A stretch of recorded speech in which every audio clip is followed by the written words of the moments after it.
Welcome to my channel identity literature. আজ আমি তোমাদের বঙ্গভূমির প্রতি কবিতার অনুশীলনের প্রশ্ন উত্তরগুলো আলোচনা করে দেব।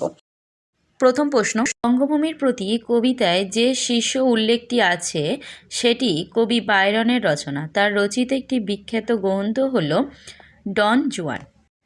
পরবর্তী প্রশ্ন, লাল বর্ণের পদ্ম কোকোনট, সেরকম নীল রঙের পদ্মকে ও সাদা রঙের পদ্মকে ড্যাশ বলা হয়। উত্তর হলো ইন্দিবর ও পুণ্ডরিক। পরবর্তী প্রশ্ন, এই মিনতি করি পদে কবি কার কাছে কি প্রার্থনা জানিয়েছেন? উত্তরটি হলো কবি তার মাতৃভূমির কাছে প্রার্থনা জানিয়েছেন। তিনি প্রার্থনা জানিয়েছেন যেন দেশমাতা তাকে মনে রাখেন। পরবর্তী প্রশ্ন, সেই ধন্য নরকুলে কোন মানুষ নরকুলে ধন্য হন? উত্তরটি হলো ভালো কর্মের জন্য যে মানুষকে মৃত্যুর পরেও লোকে না ভুলে গিয়ে মনের মাঝে সর্বদা তাকে সেবা করে, স্মরণ করে, সেই মানুষই নরকুলে ধন্য।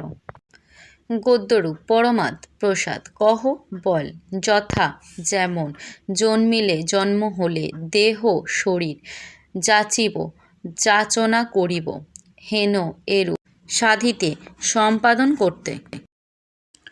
4 নম্বরে বলা হচ্ছে শূন্যস্থান পূরণ করো। মনের মন্দির, অমৃত হ্রদ, মধুময় তামরস।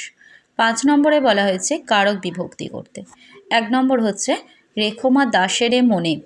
উত্তরটি হলো সম্বোধন পদে শূন্য বিভক্তি।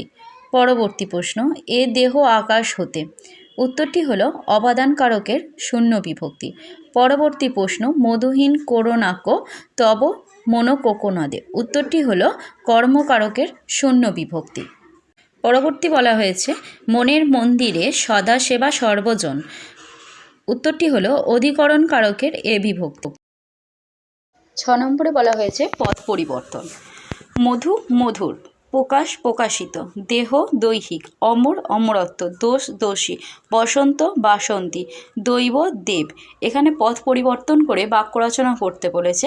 আমি পদগুলো শুধুমাত্র পরিবর্তন করে দিয়েছি, তোমরা নিজেদের মতন করে পদগুলো বাক্য রচনা করবে। 7 নম্বরে বলা হয়েছে বিপরীত শব্দ। প্রবাস স্বদেশ, অমর নশ্বর, স্থির অস্থির, জীবন মরণ, অমৃত গরল। পরবর্তী ভিডিও পাওয়ার জন্য আমার চ্যানেলটি প্লিজ সাবস্ক্রাইব করে